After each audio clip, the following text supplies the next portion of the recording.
I don't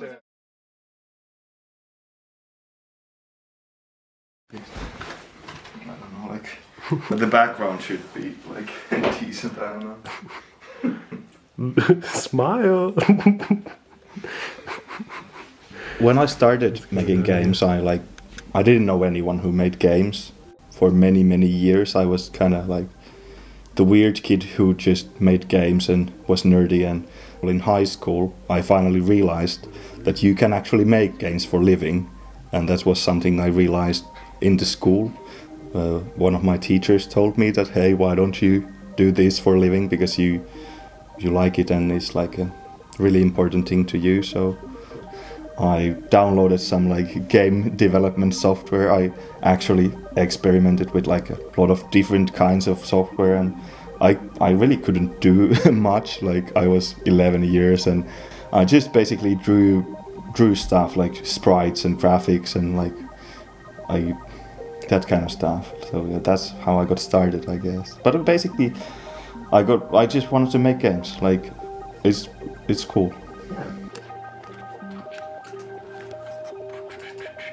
It's just like the Notch interview now. Let's hope you don't get canceled like Notch.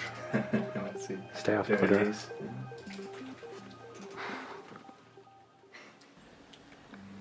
So yeah, this is the original. There's this intro cutscenes. Something. Yeah. So I'm currently working on the game And Stuck My Eyeball, and it's actually based on a jam game. So a game that was made in 48 hours, and there's always a team for the jam, and that time it was Small World, and we were thinking with my friends that like what would be a good setting for a game themed Small World, and we thought, how about we go into an anthill?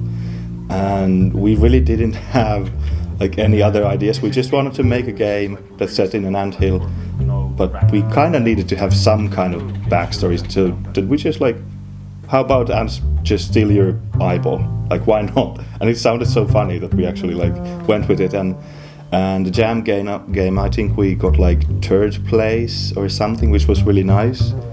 And because of that, we thought that, hey, why don't we make a full game out of this?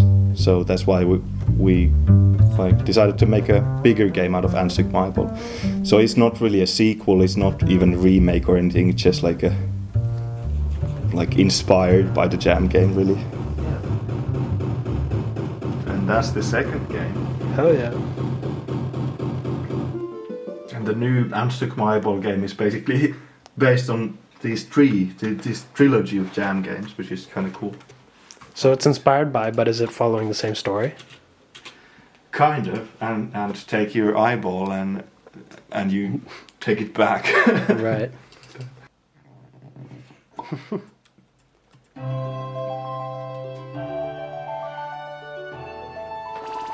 He's got the eyeball back. Yeah, it's not gonna be this easy in the full game. It's a very charming game.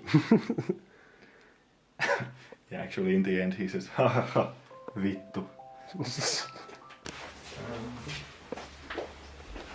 Kind of animated in here. Let's see if there's anything. This is not in the game yet. Let's see, spiders are not in the game. There's actually metkomata ideas.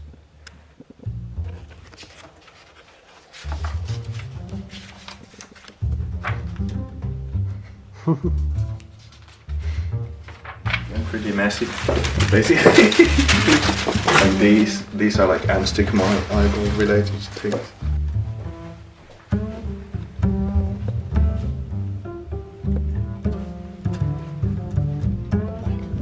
First of all, you could say that And Stuck My Eyeball is not very original in a way. Like, it's a action platformer roguelike, very basic in a sense. Like you go loot, kill, that's it.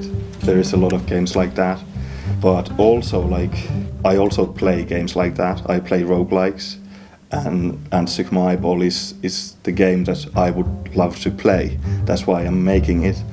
And some other games that I really like is like Risk of Rain. You can really tell the like influence, for example, like looting stuff and getting basically stacking as many items as possible. You can see that in Anstykma Eyeball. There's a cool feature in Risk of Rain, so we wanted to include that. And then like we have movement inspired by Celeste, which has like amazing fluid movement, so we wanted to have that in Anstykma Eyeball. And then like, well, first of all, like Spelunky is like my first action platformer roguelike. I don't know if it's even an action, but it's platformer roguelike, and you can see like randomly generated rooms like Spelunky. Actually, we use a very similar like level generation algorithm and Spelunky. And what else? Well, Vagante is like a 4-player local co-op, and we kind of copied the idea for the inventory system from that game to our game. And basically we tried to pick our favorite games and like combine all the best parts to make Anstykma Eyeball as good as possible, like the game that we would like to play as the developers.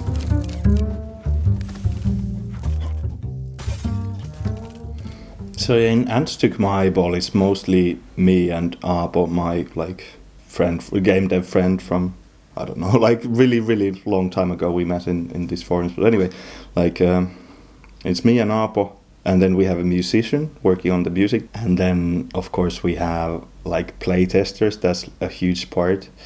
So we have a lot of friends and non-friends too who have played the game and given us feedback.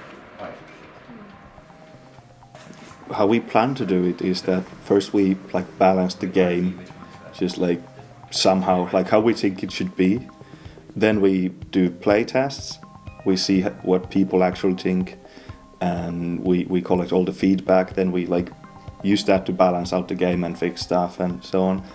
Then after we have done that like iteration of balancing, then we do another play test, and then hopefully it's gonna be like pretty much balanced at the time. But obviously like there's gonna be players with different skill levels playing the game, so some people might find the game to be a bit too easy, and for some people it might be impossible. So we kind of want to balance that out with the like roguelite elements. So even if you're not that good at the game, you can still get some upgrades if you play enough. So like more health and more money and whatever. So in the end the game gets easier. It's really cool to see people who don't usually play any kinds of video games ever to play it.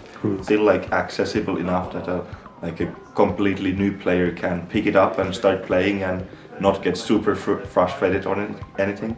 So I feel like we have really like nailed the design in a way that is simple to pick up but is difficult to master. So it was really cool to see that. Yeah, which is cool because most games they don't have that.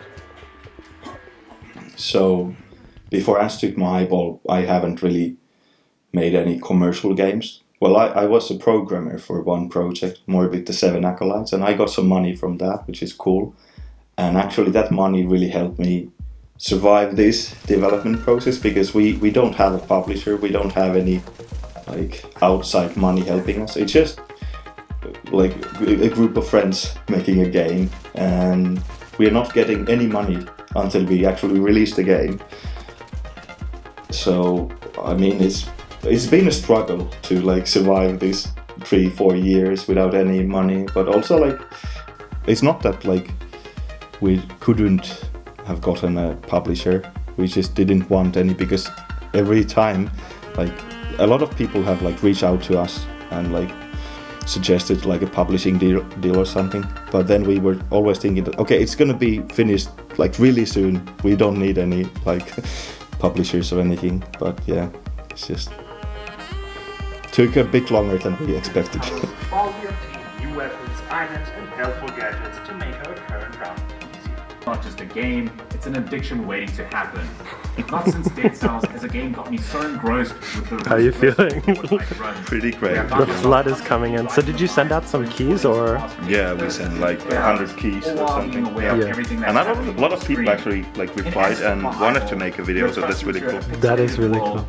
So they're all sort of flooding in now. Yeah, I guess so. It's actually really nice. Like there's so many like people who have been playing the game a lot, and from like really early stages. So they have been like following the development for years already.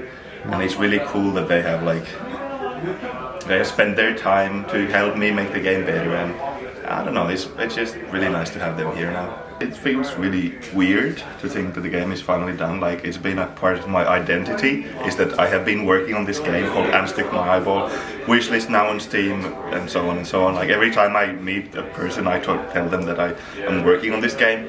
Now I can say that I have published this game. Like, I have actually finished this game, and it's pretty crazy in a good way, you know.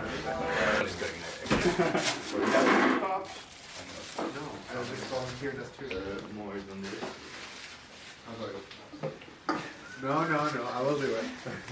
Because I remember the last time I saw you opening a champagne bottle, I took it away from you. I don't know what to say. Even it's been such a long journey, 4 years, and I feel like I was a completely different person when I started making the game. I was optimistic. I was hoping that we're gonna finish this game in a year and that's it, and then I'll go do something else. But now this has become a big part of my life. My friends from school, they know me from Unstick My Eyeball. They know me as the guy who makes Unstick My Eyeball. So I guess the game is kind of like a part of my identity now, which is pretty crazy. And also like thinking about the time in the future that the game is done, finished, and I don't have to work on it. I can do whatever I want. I can be creative again. It just feels crazy. I don't know. I'm really looking forward to it. Awesome. Yeah, thank you for this, and I think that concludes this part of our interview. Thank you. Cool.